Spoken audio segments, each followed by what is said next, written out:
देखो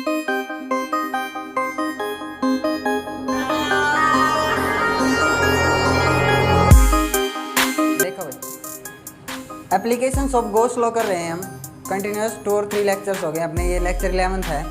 तो एप्लीकेशंस में क्या क्या एप्लीकेशन है भाई? एक लाइन के कारण चार्ज, उस पर लाइन डिस्ट्रीब्यूशन के कारण चार्ज जो है वो कितना इलेक्ट्रिक फील्ड बनाएगा, पढ़ चुके हैं हम। शीट्स के कारण कितना इलेक्ट्रिक फील्ड बनेगा कहीं पे। अभी अपने पास एक अलग टाइप की एप्लीकेशन आ गई गॉस लॉ के लिए। इलेक्ट्रिक फील्ड फाइंड आउट करना है due to a uniformly charge sphere. एक स्फीयर होगा आपके पास और उसके कारण उसके आउटसाइड स्फीयर के बाहर, स्फीयर के अंदर या सरफेस पे कितना इलेक्ट्रिक फील्ड होगा, with the help of Gauss law हम ड्राइव करेंगे फॉर्मूला। अब समस्या क्या है, बच्चे समझ नहीं पाते। स्फीयर जो है वो एक टाइप के नहीं होते हैं। पहले टाइप्स देखो स्फीयर्स के। स्फीयर जो देखते हो आप, गोला, स्फीयर 2 टाइप के होते हैं। और बहुत ही ईजी बनाने के लिए इस चीज़ को मैं आपको समझा रहा हूँ। स्फीयर 2 टाइप के होते हैं। एक होता है होलो स्फीयर, होलो, और दूसरा कौन सा टाइप है? Solid sphere. अब इनमें भी कैटेगरी है। क्यों, कौन सी कैटेगरी? होलो, होलो समझ गए ना, खोखला हो अंदर से, और एक सॉलिड स्फीयर। अब इसमें कैटेगरी क्या है भाई? हो सकता है ये कैसा हो, ये कंडक्टिंग हो। कंडक्टिंग मतलब कंडक्टर हो, या फिर हो सकता है ये नॉन कंडक्टिंग हो, या इंसुलेटर वर्ड यूज कर सकते हैं हम, या फिर इसके लिए डाइलेक्ट्रस भी यूज करते हैं। सुन लो ध्यान से, इंसुलेटर या फिर dielectric, non conducting, non conducting. अभी एक ही चीज़ याद रखनी है आपने, होलो स्फीयर है या सॉलिड स्फीयर है, क्योंकि सॉलिड स्फीयर भी 2 कैटेगरी होंगी ना, एक तो कंडक्टिंग और दूसरी नॉन कंडक्टिंग या डाइलेक्ट्रिक। ठीक है, अभी एक चीज़ सुनो, होलो स्फीयर कैसा हो, कंडक्टिंग या नॉन कंडक्टिंग, कोई भी प्रॉब्लम नहीं है, सुनना ध्यान से। या फिर सॉलिड स्फीयर कैसा हो, कंडक्टिंग। सुनो ध्यान से, solid sphere conducting, hollow sphere non conducting या कंडक्टिंग, ये तीनों केसेस मैं एक ही साथ ड्राइव करूँगा। बस ये तीनों केसेस मतलब एक ही स्फीयर से ड्राइव हो जाएंगे, एक ही फॉर्मूले से। वही डेरिवेशन है तीनों के लिए, एक ही डेरिवेशन रहेगा तीनों के लिए। समझ में आ गया? बस ये थोड़ा दिक्कत देता है। ठीक है, तो इसके लिए अपने पास क्या है? हाजमोला की गोली करेंगे आज हम इसको। बस ये 3 एक केस बनेंगे, यानी कि ये तीनों एक ही चीज़ हैं। लेकिन सॉलिड स्फीयर जब वो डाइलेक्ट्रिक होता है ना, नॉन कंडक्टिंग, उस केस में दिक्कत देता है। क्या दिक्कत देता है वो चीज़ मैं आपको समझा रहा हूँ, ध्यान से देखिए। भले ही आप एक सॉलिड स्फीयर लीजिए या होलो स्फीयर, चाहे आप होलो स्फीयर लो या सॉलिड, कैसा हो वो? कंडक्टिंग। सुन लो ध्यान से, कंडक्टिंग है ये, चाहे होलो ले लो चाहे सॉलिड ले लो। अगर आप इसके अंदर में चार्ज डालोगे ना, अंदर में, तो चार्ज बाहर आ जाता है। किधर? सरफेस पे। चार्ज अंदर में रुकेगा ही नहीं बेटा, चार्ज किधर आता है, किधर ठहरता है? आउटर सरफेस पे। कैसा बोल रहा हूँ मैं? कंडक्टिंग के केस में, सॉलिड हो चाहे होलो हो, इन तीनों के एक केस क्यों बने वो चीज़ बता रहा हूँ। इन तीनों का एक ही केस क्यों बना, प्रॉब्लम सोल्व हो रही है अपनी। तो आप सॉलिड लो या होलो लो, कंडक्टिंग है अगर वो, तो उस केस में आप चार्ज अंदर डालोगे अंदर की साइड, तो भी किधर आना है? बाहर। सॉलिड में अंदर दोगे आप चार्ज, तो भी किधर रहेगा? बाहर, आउटर सरफेस पे। क्लियर है? अभी अगर होलो है, होलो है और कैसा है? नॉन कंडक्टिंग, यानी कि अपने पास प्लास्टिक का स्फीयर मान लो, ठीक है, तो उसके ऊपर जहाँ चार्ज दे दिया आपने उधर ही रहेगा, तो उस पर ऊपर ही रहता है, सरफेस पे ही रहेगा। आप चार्ज दे रहे हो ना, तो थिन है ये बिल्कुल। इसकी आउटर सरफेस और इनर सरफेस क्या है? सेम ही तो है, कोई ज़्यादा वो है नहीं इनमें डिफरेंस, बिल्कुल थिन है, पतली सी है ये। तो होलो, अगर आप होलो लेते हो नॉन कंडक्टिंग, तो भी चार्ज किधर रहेगा भाई? होलो खोखला है तो अंदर बीच में तो रोक नहीं सकते आप चार्ज को, चार्ज तो सरफेस पे ही रहेगा। समझ में क्या? अब जब होलो लेते हैं हम और नॉन कंडक्टिंग लेते हैं, या सॉलिड लेते हैं, कंडक्टिंग लेते हैं हम, तो उनमें एक ही केस बनता है, उनमें सभी में, तीनों में। अब ये क्या है? ये थोड़ी दिक्कत दे देता है। सॉलिड लिया आपने, कैसा लिया है, सॉलिड, और कैसा है, नॉन कंडक्टिंग। इस केस में प्रॉब्लम आती है। सॉलिड है प्लास्टिक का, यूँ मानिए आप, तो इसमें प्रॉब्लम क्या है कि चार्ज अंदर रुकेगा। अगर आपने चार्ज दिया तो चार्ज इसके वॉल्यूम में ऐसे ऐसे आ जाता है। क्या है, सॉलिड और नॉन कंडक्टिंग। प्लास्टिक का है ये, तो चार्ज अंदर दे दिया ना आप, चार्ज वहीं रुका रहेगा क्योंकि अंदर में चलेगा नहीं चार्ज। अगर ये कंडक्टर होता तो चार्ज चल के किधर आ जाता, सरफेस पे। तो ये इंसुलेटर है और सॉलिड है, तो चार्ज आपने जिधर दे दिया उधर ही रुका रहेगा, बाहर नहीं आएगा। इसलिए केस अलग हो गया है। चीज़ आई समझ में। अभी करते हैं स्टार्ट। इनके लिए एक ही केस है तीनों के लिए। ये केस मैं पहले करवा रहा हूँ और ये केस अभी बाद में, ये वाला बाद में करवाऊँगा। ध्यान से देखो।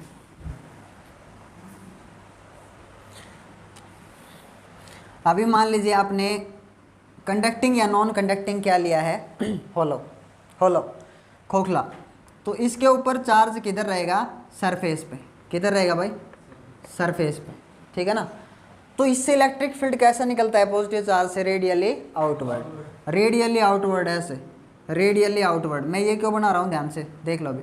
रेडियली आउटवर्ड, पॉजिटिव चार्ज से रेडियली आउटवर्ड, ऐसे इलेक्ट्रिक फील्ड निकलता है। ये क्यों बनाया मैंने, अंदर की साइड क्यों ले जा रहा हूँ, चार्ज तो यहाँ है, चार्ज तो सरफेस पे है, तो अंदर की साइड में क्यों ले गया इस एरो को, ध्यान से सुन लो। लगेगा क्या, बाहर हैं हम, हमें क्या लगेगा, सारा का सारा जो इलेक्ट्रिक फील्ड है किधर से निकल रहा है, सेंटर से। और चार्ज कहाँ एज्यूम होगा, ऐसे लगेगा कि चार्ज जो है वो सेंटर पे रखा हुआ है इस केस में, और सेंटर से ऐसे इलेक्ट्रिक फील्ड निकल रहा है। बस इतना ध्यान रखना है। लेकिन हमें पता है चार्ज कहाँ है, सरफेस पे। चाहे आप सॉलिड लो कंडक्टर, चाहे आप होलो लो कंडक्टर या नॉन कंडक्टर, चार्ज कहाँ रहेगा, बाहर। अंदर में चार्ज नहीं है, इस चीज़ का ध्यान रखना है। अब देखिए हमें इलेक्ट्रिक फील्ड निकालना है यहाँ, बाहर आउटसाइड, फिर सरफेस पे और फिर अंदर। देखो अभी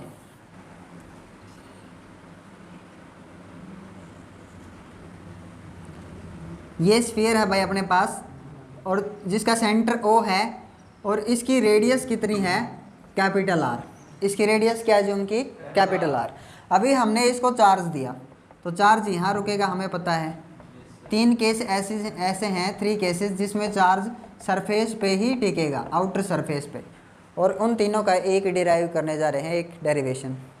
अभी देखो आउटसाइड द सेल, यहाँ पे इस पॉइंट पे आपने इलेक्ट्रिक फील्ड निकालना है। P पॉइंट है ये, आउटसाइड द सेल, इस सेल के बाहर, स्फीयर के बाहर। तो फिर अपना पहला मेथड क्या था, ड्रॉ ए गॉसियन सरफेस। तो इसके लिए सिमेट्रिकल गॉसियन सरफेस कौन सा होगा, एक स्फीयर, इसके ऊपर एक और स्फीयर पहना दो इमेजनरी। तो ये मैंने पहना दिया एक और स्फीयर। इसको डॉटेड लाइन से इसलिए शो कर रहा हूँ ताकि आपको याद रहे कि ये इमेजनरी है। ठीक है। और इस स्फीयर की रेडियस कितनी है भाई, इसकी रेडियस है ये R। आए समझ में। अभी बाहर इलेक्ट्रिक फील्ड कितना है वो कैलकुलेट करेंगे हम। तो यहाँ फिर हमने जब पहला स्टेप अपना कंप्लीट हो गया तो सेकंड स्टेप अप्लाई करेंगे। इलेक्ट्रिक फील्ड और सरफेस के बीच में एंगल कितना है, cos थीटा, वो चीज़ कैलकुलेट करनी है। तो ये P पॉइंट है। अब यहाँ सरफेस, इसका एरिया वेक्टर किधर होगा, इलेक्ट्रिक फील्ड भी इधर, और एरिया वेक्टर नॉर्मल होगा, परपेंडिकुलर दोनों। तो एरिया वेक्टर यानी कि n वेक्टर, दोनों की डायरेक्शन क्या है, सेम। तो थीटा कितना हो जाता है भाई, 0। आगे समझ में, 0 डिग्री। तो cos 0 1 होता है। अभी हमने थर्ड स्टेप अप्लाई करना है, क्या, कैलकुलेट क्लोज इंटीग्रल EDS। मैं सीधा सीधा गॉस थ्योरम अप्लाई करता हूँ, याद रखो, ठीक है। सीधा सीधा गॉस थ्योरम अप्लाई करता हूँ और फिर EDS इधर कैलकुलेट कर लेंगे, चार्ज इधर कैलकुलेट कर लेंगे, टेंशन ही नहीं है। तो सबसे पहले आप किस पॉइंट पे निकाल रहे हो इलेक्ट्रिक फील्ड, आउटसाइड। तो आप इसका एक न्यूमेरिकल वैल्यू डाल दो कि हम बाहर निकाल रहे हैं कि अंदर निकाल रहे हैं। एट ए आउटसाइड,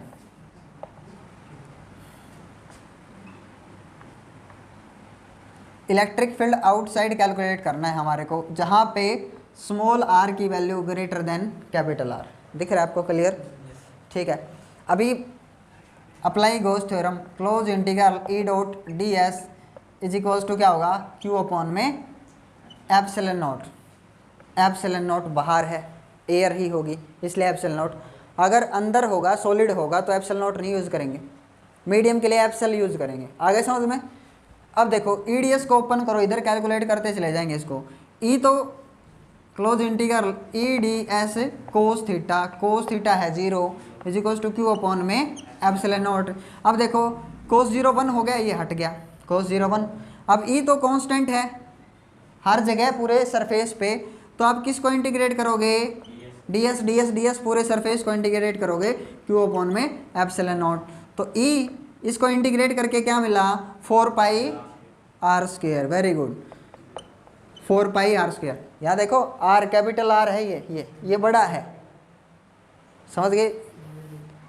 तो ये लिया है मैंने, कौन से को इंटीग्रेट कर रहे हो, इस सरफेस को, तो ये बड़ा है क्यू अपॉन में epsilon not. Electric field outside कितना हुआ, इसको नीचे ले आओ, क्यू अपॉन में 4 pi epsilon naught r square. ये मैंने ओ लगाया है आउटसाइड के लिए। इलेक्ट्रिक फील्ड आउटसाइड कितना हुआ, q upon 4 pi epsilon naught r square. कुछ याद आ रहा है, कुछ याद आ रहा है, क्या याद आ रहा है। ये इलेक्ट्रिक फील्ड किस केस में था, पॉइंट चार्ज के केस में। हाँ, तो लगेगा क्या कि यहाँ सारा का सारा चार्ज यहाँ पे रखा हुआ है, एज ए पॉइंट चार्ज यहाँ पे रखा हुआ है, लेकिन हमें पता है कहाँ है, सरफेस पे। Very good. अब यहाँ से आप आ जाओ इस सरफेस पे, क्योंकि आउटसाइड पॉइंट था, उस पर इलेक्ट्रिक फील्ड कैलकुलेट कर लिया। अब कहाँ पे आएंगे, जो अपना ओरिजिनल स्फीयर है, होलो है, इसके सरफेस पे। ठीक है, तो देखो सरफेस पे, सरफेस के लिए क्या हो जाएगा, सेकंड यहाँ कैलकुलेट कर लेता हूँ। यहाँ एट ए सरफेस, सरफेस पे इलेक्ट्रिक फील्ड की वैल्यू कितनी होगी, अपना आर इज इक्वल्स टू क्या है, आर। ठीक है, तो इलेक्ट्रिक फील्ड एट सरफेस क्या हो जाएगा, q upon 4 pi epsilon naught r square. Clear है भाई। अभी एक चीज़ देखिए, किस फॉर्म में लिखना है ये, इसको किस फॉर्म में लिखना है ये बताइए। चार्ज कहाँ पे है, सरफेस के स्फीयर पे है ना, स्फीयर के सरफेस पे है। तो ये सरफेस के लिए जो चार्ज डेंसिटी होगी, कौन सी यूज़ करोगे, सिग्मा या रो, कौन सी, सिग्मा। तो वेरी गुड, तो सरफेस चार्ज डेंसिटी की फॉर्म में लिखना है अभी हमने। ये तो किस फॉर्म में है, टोटल चार्ज की फॉर्म में, क्यू चार्ज जो यहाँ पे एज्यूम कर रहे हैं हम। अभी किस फॉर्म में लिखना है इसको, सरफेस चार्ज डेंसिटी। तो सरफेस चार्ज डेंसिटी कितनी होगी, क्यू को आप क्या लिखोगे, क्यू को आप लिखोगे सिग्मा इंटू में सरफेस। नहीं है समझ में भाई, आपको पता है सरफेस चार्ज डेंसिटी क्या होती है, total charge by total area या टोटल सरफेस। तो चार्ज क्या हो जाएगा, सिग्मा इंटू में एस। ठीक है, अब क्यू की वैल्यू आप क्या रख सकते हो, 4 पाई आर स्क्वायर। क्लियर है भाई। अब क्यू की वैल्यू ये रखनी है, sigma into 4 pi are square upon में 4 pi epsilon naught r square. R square से आर स्क्वायर, 4 पाई से 4 पाई, तो सिर्फ कितना बचा सरफेस पे, सिग्मा अपॉन में एप्सिलॉन नॉट। वेरी गुड, ये सरफेस के लिए है भाई। ये किस फॉर्म में आ गया, किस फॉर्मेट में है ये सरफेस चार्ज डेंसिटी की फॉर्मेट में है। और वैसे तो सिंपली है ये फॉर्मूला अपना। ठीक है, अब थर्ड पॉइंट हम कंसीडर करेंगे कहाँ पे, इंटरनल, इनसाइड। अब यहाँ पे एक पॉइंट है, मान लेते हैं हम यहाँ, तो इस पॉइंट पे इलेक्ट्रिक फील्ड कितना होगा, चलो करते हैं कैलकुलेट। वही स्टेप अपना क्या अप्लाई करो आप, गॉसियन सरफेस। गॉसियन सरफेस हमने ड्रॉ किया। अब क्या प्रॉब्लम आई, हमने देखा चार्ज है ही नहीं अंदर में। क्या समझ में आया, क्या समझ में आया। पहला स्टेप तो आपने अप्लाई कर दिया, गॉस थ्योरम अप्लाई कर दिया, फिर आपने क्या कैलकुलेट करना है, थीटा। थीटा कैलकुलेट करने के लिए इलेक्ट्रिक फील्ड लाइंस चाहिए। तो अंदर में कोई इलेक्ट्रिक फील्ड लाइंस है ही नहीं, क्योंकि चार्ज ही नहीं है, मैंने बताया आपको चार्ज ही नहीं है। तो जब आप थर्ड इनसाइड स्फीयर, जब आप थर्ड पॉइंट पे कैलकुलेट करोगे तो आपने क्या लिखना है, close integral E dot D S is equal to Q upon में epsilon naught. Charge enclosed by that surface, अभी अंदर में चार्ज कितना है, 0। तो close integral E D S की वैल्यू क्या आ गई, 0, यानी अपना इलेक्ट्रिक फील्ड कितना आ गया है, 0। तो इनसाइड याद रखो, इनसाइड इलेक्ट्रिक फील्ड की वैल्यू क्या है, 0। बहुत ही आसान है ये तीनों केसेस। तो आपने कौन कौन सा स्फीयर लेना है यहाँ पे, इसमें हेडिंग में क्या क्या है वो मैं मेंशन कर दूंगा स्क्रीन के ऊपर, किस किस के लिए है ये डेरिवेशन? ये डेरिवेशन है सॉलिड है कंडक्टिंग। अगर अपने पास सॉलिड है ना कंडक्टिंग, तो चार्ज कहाँ रुकेगा? बाहर। हाँ, होलो, अभी होलो है, चाहे वो कंडक्टिंग हो चाहे नॉन कंडक्टिंग, और सॉलिड क्या हो? कंडक्टिंग। तीनों के लिए एक ही डेरिवेशन रहेगा भाई। क्लियर है? ठीक है ना भाई? तो ये है डेरिवेशन, बहुत इंपॉर्टेंट है ये। ठीक है, अभी सिर्फ एक ही केस बचता है अपना, वो क्या है? हाँ, नॉन कंडक्टिंग सॉलिड स्फीयर, उसमें दिक्कत है बस, बाकी सारा क्लियर। अभी इसका ग्राफ और देखना है, इसका ग्राफ कैसा बनेगा, इसका ग्राफ और दिखा दो आपको। यानी कि सरफेस तक देखो, यहाँ से सरफेस तक आते हुए इलेक्ट्रिक फील्ड कितना है? 0। ध्यान से देखो, सेंटर से यहाँ तक अंदर अंदर इलेक्ट्रिक फील्ड की वैल्यू क्या है? 0। ध्यान से सुन लो, अभी कह रहा हूँ मैं इस वीडियो में, और आगे भी याद रखना है आपने। अंदर में इलेक्ट्रिक फील्ड 0 है, इलेक्ट्रिक फील्ड 0 लिखा है मैंने, पोटेंशियल 0 नहीं है। क्या 0 है? इलेक्ट्रिक फील्ड 0 है, पोटेंशियल 0 नहीं है। कई बच्चे ये सोचेंगे कि यहाँ पे इलेक्ट्रिक फील्ड 0 कैसे हो गया? भाई अगर आप यहाँ पे चार्ज रखो, चाहे पॉजिटिव या नेगेटिव, उसके ऊपर फोर्स लगा ही नहीं पाएगा। ये क्यों नहीं लगा पाएगा? हर तरफ से इक्वल फोर्स लगेगा उसके ऊपर, सारे चार्जेस उसके ऊपर फोर्स लगाएंगे इक्वल, तो रुका रहेगा, चार्ज रुका हुआ है। दूसरे चार्ज की प्रेजेंस है वहाँ पे, दूसरा चार्ज प्रेजेंट है, फिर भी चार्ज रुका हुआ है, यानी कि इलेक्ट्रिक फील्ड नहीं है। क्योंकि फोर्स लगने के लिए क्या चाहिए? Q इंटू ई। ई है नहीं, फोर्स लगा ही नहीं। आई होप आया होगा समझ में, आया ना? हाँ, तो पोटेंशियल 0 नहीं है, इलेक्ट्रिक फील्ड 0 है, और ये हम प्रूव भी करेंगे नेक्स्ट वीडियो में। आगे समझ में? तो पोटेंशियल की वैल्यू अंदर में एक जैसी, हर जगह पोटेंशियल सेम है, इलेक्ट्रिक फील्ड 0 है। अब इसका एक डायग्राम और देख लो एक बार, इसका ग्राफ कैसे रिप्रेजेंट करेंगे?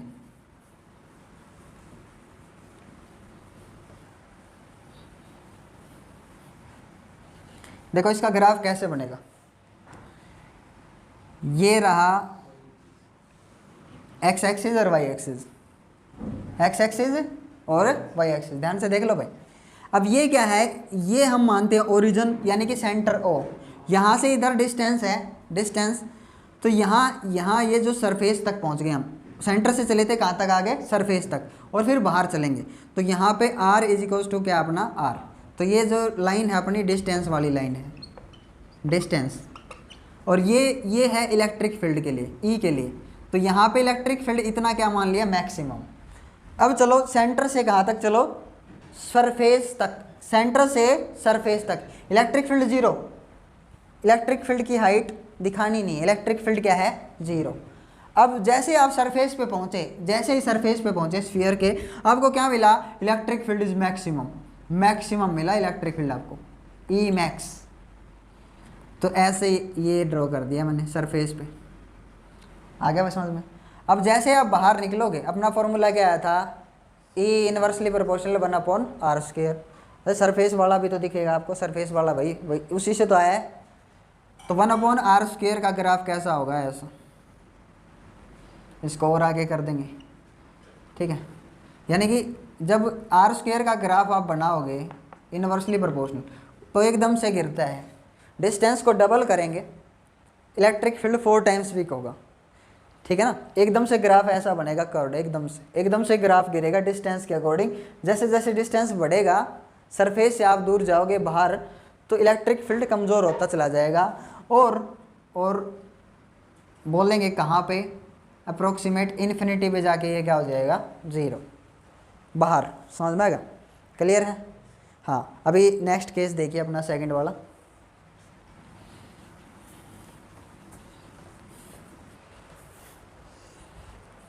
देखो अभी अपने पास सेकंड केस में जो स्फीयर है वो कैसा लेंगे? Solid plus non conducting. Very good, ठीक है? ये हम लेके चलेंगे, एज्यूम करेंगे सॉलिड है बट नॉन कंडक्टिंग, ठीक है?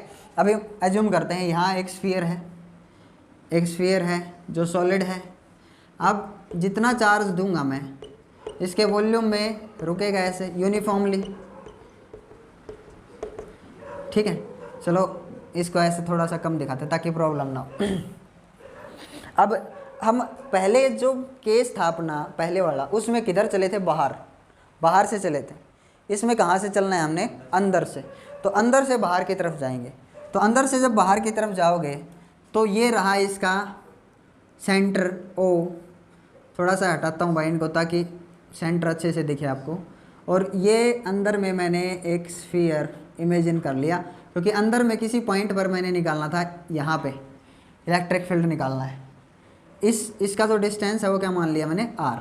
और जो बड़ा वाला जो स्फीयर अभी यहाँ, इसका रेडियस क्या है, कैपिटल आर, और ये है छोटा अंदर में, तो यहाँ इलेक्ट्रिक फील्ड निकालना है। First step complete, Gauss theorem apply होगी, यानी कि हमने अंदर में एक इमेजनरी गॉसियन सरफेस ड्रॉ कर लिया। अब यहाँ पे ds वेक्टर और E के बीच एंगल कितना है, इलेक्ट्रिक फील्ड ऐसे निकलेगा, तो ds वेक्टर इस स्फीयर में किधर है ऐसे, तो थीटा कितना हो गया, 0। अभी हम एक साथ ही कैलकुलेट कर लेंगे सारी चीज़ें। अप्लाई करता हूँ गॉस थ्योरम। सबसे पहले पहला केस क्या है अपना, इनसाइड कब, जब r is small than r, दिख रहा है आपको। तो इनसाइड में करते हैं कैलकुलेट, अप्लाई गॉस थ्योरम, या अकॉर्डिंग टू गॉस थ्योरम क्या आएगा, close integral E dot D S is equals to Q upon में एप्सल नोट। लेकिन नोट नहीं निकला क्योंकि यहाँ पे ये मीडियम है। नोट क्यों नहीं लिखोगे, क्योंकि मीडियम है, एयर के लिए एप्सल नोट यूज करते हैं। आगे समझ में। अब चार्ज, टोटल चार्ज क्यू भी नहीं लिख सकते आप, क्योंकि टोटल चार्ज इसके अंदर टोटल चार्ज क्यू नहीं है। टोटल चार्ज क्यू तो कहाँ पे है, पूरे वॉल्यूम में। तो इसके अंदर जो चार्ज होगा वो क्या होगा, क्यू डैश। भाई अंदर में थोड़ा बहुत चार्ज ही बचा ना, सारा चार्ज तो पूरे वॉल्यूम में ऐसे, तो क्यू का मतलब कंप्लीट चार्ज। तो जो सिर्फ इसके अंदर वाला चार्ज है वो क्या है, क्यू डैश मान लें हम। समझ में आ गया। अभी देखो ईडीएस ओपन करेंगे इसको, close integral E D S cos theta is equals to q dash upon में एप्सल। अब कोस 0 है, कोस 0 1 हट गया। अब इलेक्ट्रिक फील्ड इंटीग्रेट करेंगे ds को q अपॉन में एप्सल। ds बताइए कितना होगा, 4 pi are square. Very good, 4 pi are square. इसको हमने इंटीग्रेट कर दिया, e into 4 pi are square q upon में एप्सल। ईडीएस कैलकुलेट कर लिया।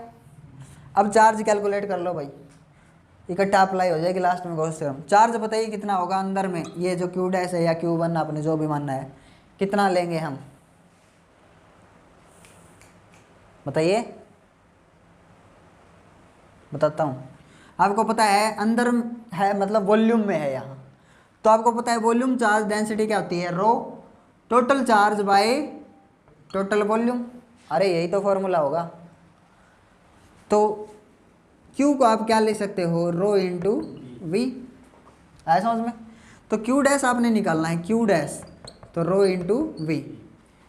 तो Q डैश निकालना है मतलब सिर्फ इसके अंदर का चार्ज। तो यहाँ की जो डेंसिटी है, इसकी डेंसिटी कितनी है, पर सेंटीमीटर क्यूबिक पे या पर मीटर क्यूबिक पे कितना चार्ज है, मल्टीप्लाई बाय 8 से वॉल्यूम, बस आ जाएगा यहाँ का charge. E into 4 pi are square is equals to q dash को बताइए क्या लिखूँ, रो इंटू वी। वॉल्यूम बताइए कितना होगा, 4/3 पाई आर ए क्यूब। इसके लिए रेडियस क्या है, स्मॉल आर है। डिवाइड बाय देखो नीचे ले आओ, एप्सल तो है ही है नीचे, क्यू को मैंने ऐसे लिख दिया 4 pi are square. Very good. देखो 4/3, 4 तो नीचे खिसक जाएगा ऐसे, देखो 4/3 नीचे नहीं खिसक जाएगा ये। हाँ तो देखो पाई से तो पाई कैंसिल आउट होना है, 4 से 4 कैंसिल आउट होना है, आर स्क्वायर से ये एक आर बच जाएगा इधर, और 3 नीचे आ गया, खिसक गया नीचे, 4 और 3 नीचे यहाँ। तो बचा क्या, ये तो मैं नीचे ले गया हूँ, है ना। हाँ तो E कितना बचा, रो आर अपॉन में 3 एप्सल।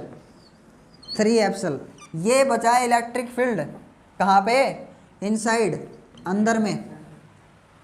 इनसाइड ही कैलकुलेट किया हमने, ध्यान से देख लो।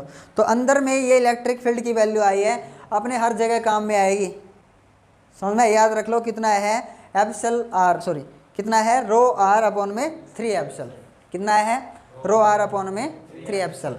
ये काम में आएगा अपने। ये किस फॉर्म में लिख दिया मैंने, ये इसकी डेंसिटी की फॉर्म में लिखा है मैंने, वॉल्यूम डेंसिटी रो। समझ में आएगा। हाँ अब देखिए जब आप बाहर जाओगे इससे पहले सरफेस पे आओ, सरफेस पे आओ, क्या दिखा आपको इस फॉर्मूले में?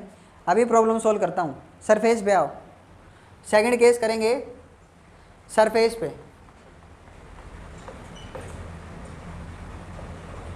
सरफेस पे r इज इक्वल्स टू क्या है, r, यानी कि ये r किसके इक्वल हो गया, कैपिटल R के। अब देखो यहाँ पे इस फॉर्मूले में ये r ऊपर है, ये सारी चीज़ें अगर कांस्टेंट है, ध्यान से सुन लो, ये क्या है, इसकी डेंसिटी, यूनिफॉर्म डेंसिटी, हर जगह चार्ज कैसा है, एक जैसा, कांस्टेंट है, वॉल्यूम डेंसिटी, ठीक है। ये क्या है, constant 3, epsilon is also a constant. तो इस फॉर्मूले से आपको क्या रिलेशन मिला, क्या रिलेशन मिला, E डायरेक्टली प्रोपोर्शनल R की पावर 1। कुछ आया समझ में, क्या आया? अगर R 0 हो गया, अगर R 0 हो गया तो इलेक्ट्रिक फील्ड कितना हो जाएगा, 0। तो सेंटर पे सिर्फ सेंटर पे सॉलिड में, सेंटर पे सॉलिड नॉन कंडक्टिंग के केस में सेंटर पे इलेक्ट्रिक फील्ड की वैल्यू क्या रहेगी, 0। समझ में आ गया, 0। और जैसे जैसे आप बढ़ते चले जाओगे सरफेस की तरफ, जैसे जैसे सरफेस की तरफ, तो R किस में कन्वर्ट हो जाएगा, कैपिटल R में। तो at surface electric field formula क्या हो जाएगा, रो R अपॉन में 3 एप्सल, यानी कि मैक्सिमम कितना होगा, मैक्सिमम। आया कि नहीं समझ में, आया? और बाहर का हमने कैलकुलेट कर ही रखा है, बाहर के लिए हमने कैलकुलेट किया हुआ है, आउटसाइड के लिए वही फॉर्मूला लगेगा। आउटसाइड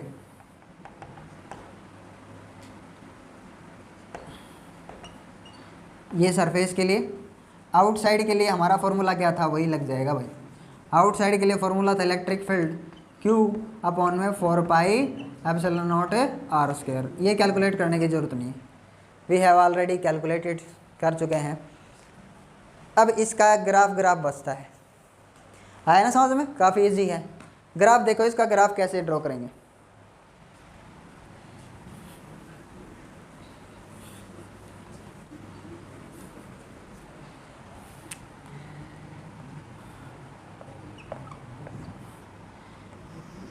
ये रहा x एक्सिस, ये रहा y एक्सिस। ये मैंने किसके लिए लिया था, पहले डिस्टेंस के लिए। यहाँ है सरफेस, यहाँ है सेंटर, तो यहाँ पे r इज इक्वल्स टू क्या हो जाता है, सरफेस पे r। तो ये r डिस्टेंस वाली लाइन है भाई, डिस्टेंस, ठीक है। अभी देखो क्या चीज़ समझ में आई, यहाँ पे इलेक्ट्रिक फील्ड है मैक्सिमम, यहाँ पे इतना बढ़ रहा है, देखो हाइट मतलब इलेक्ट्रिक फील्ड की वैल्यू। अब सेंटर से चले आप, सेंटर पे इलेक्ट्रिक फील्ड कितना है, 0। और कहाँ तक चलना है आपने, सरफेस, तो आपने देखा सरफेस तक जाते जाते कितना हो जाता है, मैक्सिमम। तो इसका ग्राफ कैसा बनेगा, स्ट्रेट लाइन, क्योंकि पावर कितना है, 1 आया था ना, डायरेक्टली प्रोपोर्शनल R की पावर 1। तो जब डायरेक्टली प्रोपोर्शनल R की पावर 1 होता है ना, देखो ध्यान से, ऐसे जब आपका रिलेशन ऐसा आए, x से डायरेक्टली प्रोपोर्शनल y की पावर 1, तो आपका जो ग्राफ आता है लीनियर ग्राफ, स्ट्रेट लाइन वाला ग्राफ बनता है। तो इस टाइम पे इलेक्ट्रिक फील्ड डायरेक्टली प्रोपोर्शनल क्या है, R की पावर 1, कैसा ग्राफ आएगा, स्ट्रेट लाइन। तो स्ट्रेट लाइन, आई होप आया होगा समझ में। तो यहाँ सरफेस पे इलेक्ट्रिक फील्ड मैक्सिमम है, सरफेस वाला, क्लियर है भाई। और बाद में किससे घटेगा, आउटसाइड 1/r स्क्वायर। यहाँ पे E मैक्स मैक्सिमम, तो ये वही ग्राफ बन जाएगा यहाँ।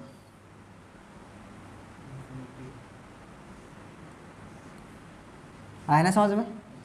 तो यहाँ पे दिखा दो E inversely proportional 1/r square.